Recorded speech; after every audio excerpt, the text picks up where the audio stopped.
खबर आ रही है, आपको बताते चलें कि इस समय लगातार गुजरात भुज में भी पूरी तरह से अंधेरा कर दिया गया है। भारतीय सेना ने अपना आधिकारिक बयान जारी किया है और आधिकारिक बयान में कहा है कि जम्मू, पठानकोट, उधमपुर के सारे सैन्य ठिकानों पर हमला इस समय नाकाम हुआ है।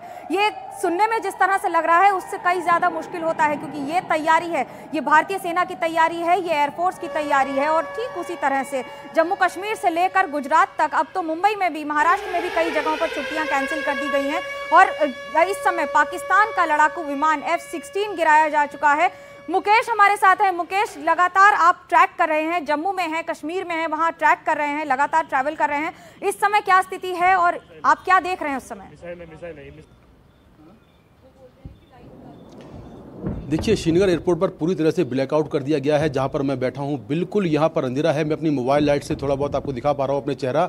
बिल्कुल यहां पर अंधेरा कर दिया गया है और यहां पर आर्मी और जो अर्धसैनिक बल हैं उनका जो मूवमेंट है वो साफ तौर पर देखा जा रहा है। अभी जानकारी मिली है कि कुपवाड़ा के पास एक जगह ड्रोन से अटैक किया गया है। इसके अलावा सांभा और जो कुपवाड़ा सेक्टर है वहाँ पर लगातार पाकिस्तान की सेना की तरफ से लगातार जो फायरिंग है वो जारी है। भारतीय सेना मुंह तोड़ जवाब दे रही है और एक चौकी वाला इलाका है कुपवाड़ा में, चौकी वाला इलाका पूरी तरह से खाली करवा दिया गया है, ये भी जानकारी मिली है। तो लगातार पाकिस्तान की ओर से हैवी फायरिंग की जा रही है।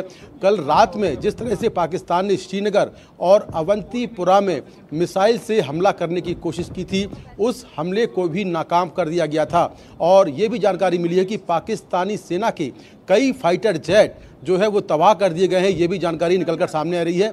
2 से 3 फाइटर जेट अब तक जो है वो तबाह हो चुके हैं, ये भी जानकारी निकलकर सामने आ रही है। और भारतीय सेना ने जिस तरह से पाकिस्तान ने मिसाइल से और ड्रोन से हमला किया है भारत के अलग अलग शहरों में, खास तौर से LOC के इलाके में, जम्मू में सबसे बड़ा हमला किया है, इसके जवाब में भारतीय सेना ने बहुत बड़ी कार्रवाई की है और पाकिस्तान के कई शहरों में मिसाइल दागे जा रहे हैं, कई शहरों को टारगेट किया जा रहा है, ये भी जानकारी मिली है। और लगातार जो भारतीय सेना है वो मुंहतोड़ जवाब पाकिस्तान का दे रही है। जी मुकेश, आप जितना खतरा लेकर वहां रिपोर्टिंग कर रहे हैं, अपनी जान का ख्याल रखिएगा, बहुत जरूरी है, क्योंकि कई ऐसे इलाके हैं जहां हम रिपोर्टिंग करने जाते हैं और कभी कभी अपनी जान को हाथ में लेकर अपने दर्शकों तक हर खबर पहुंचाते हैं। भारत ने इस समय पाकिस्तान के AWACS को तबाह कर दिया है। AWACS का मतलब है एयर वार्निंग कंट्रोल सिस्टम। इसको पंजाब प्रांत में तबाह कर दिया गया है और इसके बारे में हम सहगल साहब से पूछते हैं कि सहगल साहब, ये बताइए कि इसको तबाह करने की कितनी बड़ी सफलता माना जाए ये, क्योंकि ये एक तरह से बताता है कि आपकी तरफ कौन सी मिसाइल या कौन सा एयरक्राफ्ट आ रहा है। आपने बिल्कुल सही कहा, ये बहुत ही अहम है और एयर टू एयर वॉरफेयर के लिए और दूसरा एयर डिफेंस वॉरफेयर के लिए। इसी के माध्यम से आप हमारे हवाई हमलों के ऊपर नजर रखते हैं और पाकिस्तान के एयरफोर्स को गाइड करते हैं कैसे हमारे साथ निपटना है। इसका मार्ग गिराना पाकिस्तान की टेरिटरी के अंदर ही बहुत ही बड़ी सफलता है हिंदुस्तान के एयरफोर्स के लिए। एंड आई से सैल्यूटेशन टू यू। मैं आपको साथ में ये भी बताना चाहता हूँ, हिंदुस्तान का हमला इस समय लाहौर के ऊपर भी हो रहा है, इस्लामाबाद के ऊपर भी हो रहा है, कराची के ऊपर भी हमला शुरू हो गया। और कराची के ऊपर हमला जो है बहुत ही अहम है, क्योंकि पाकिस्तान को किसी प्रकार की कोई सहायता मिलनी है इस समय तो इट विल बी बाय सी। और इंडियन नेवी ने वास्तव में बिना डिक्लेयर किए नेवल ब्लॉकेड कर दिया कराची का। और अगर आपको याद होगा कि जब 71 की लड़ाई हुई थी तो नाइट 3rd 4th को कराची के ऊपर हमला किया था, गोदार के ऊपर।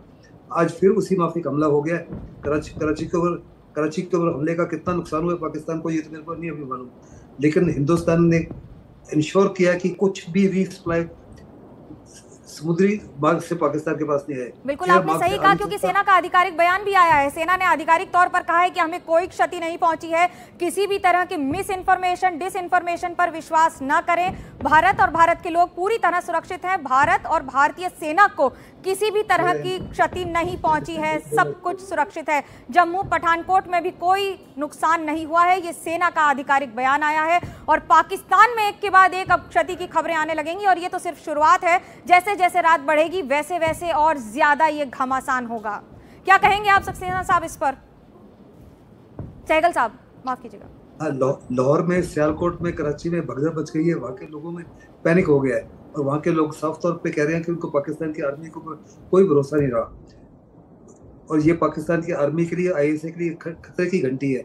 साथ ही साथ BLA जो है बड़े पैमाने पे वो भी हमले कर रहा है। उधर पख्तूनख्वा में भी हमले हो रहे हैं। पाकिस्तान के पुराने एक प्रधानमंत्री थे अब्बासी, उन्होंने साफ तौर पे कह दिया कि पाकिस्तान का जो है सरकार का और आर्मी का जो कंट्रोल है बलूचिस्तान के ऊपर ऑलमोस्ट ना के बराबर हो गया है।